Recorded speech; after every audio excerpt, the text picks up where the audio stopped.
The monsoon session of Parliament entered its 15th day on Friday. Congress moved an adjournment motion in the Lok Sabha demanding a discussion on police action against students during the Jantar Mantar protest. MP Manikam Tagore asked Home Minister Amit Shah to make a statement and order a judicial inquiry. Opposition MPs also protested over the alleged Ram Temple donation theft and police action despite heavy rain. Since the session began on July 20th, repeated disruption have affected proceedings. The government may also introduce the Foreign Contribution Regulation Amendment Bill 2026 in the Lok Sabha today. The central government has told the Supreme Court that the creamy layer rules does not apply to reservation for scheduled caste and scheduled tribes. In an affidavit, the government opposed public interest petition seeking to introduce the rule for SC/ST reservation and change the reservation policy in government jobs. It said the petition do not show any violation of fundamental rights. The centre also stated that there is no legal provision to apply the creamy layer principle to SC/ST communities. According to the government, this rule is meant only for OBC and SC/BC reservation categories. Supreme Court of India has closed the 40-year-old Bofors case by rejecting the last pending petition. The court said there is no need for any further hearing. It also refused to review a 2005 Delhi High Court judgment that cleared the Hinduja brothers and the Swedish company Bofors. The case began after India bought 400 howitzer guns from Sweden in 1986 in a deal worth 1,437 crore rupees. Later, allegation of illegal commission payment created a major political controversy.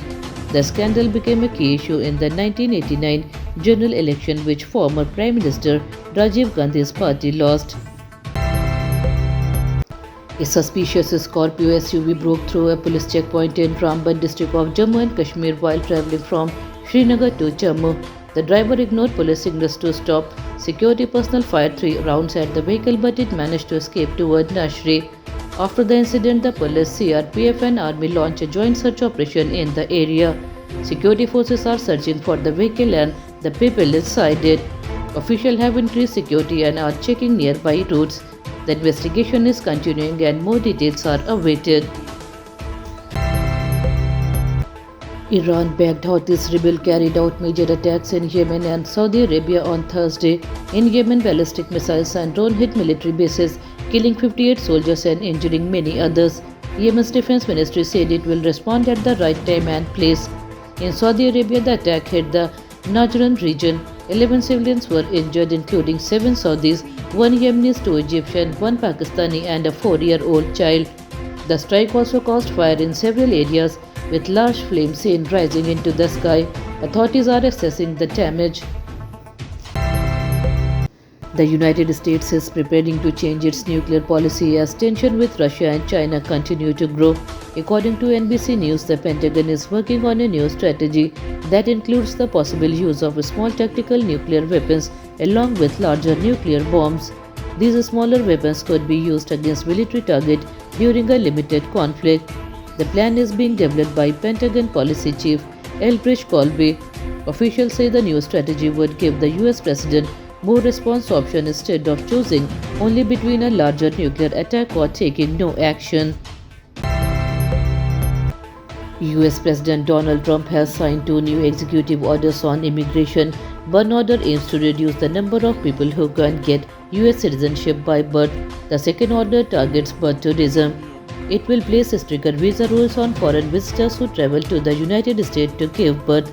Trump said the birthright citizenship system had become unfair and was being misused. He wants to change the current rules. Earlier, the US Supreme Court rejected a similar attempt to limit birthright citizenship. The new order are expected to face legal and political challenges in the coming months. India's stock market traded lower on Friday. The Sensex fell 300 points, was trading near 78,600. The Nifty also dropped 50 points to around 24,580. Banking stocks saw the biggest selling, making the market weaker. On the other hand, IT stocks recorded the strongest buying and supported some gains. Investors remain careful due to mixed market signals. Experts say global trends and company earnings are affecting investors' mood.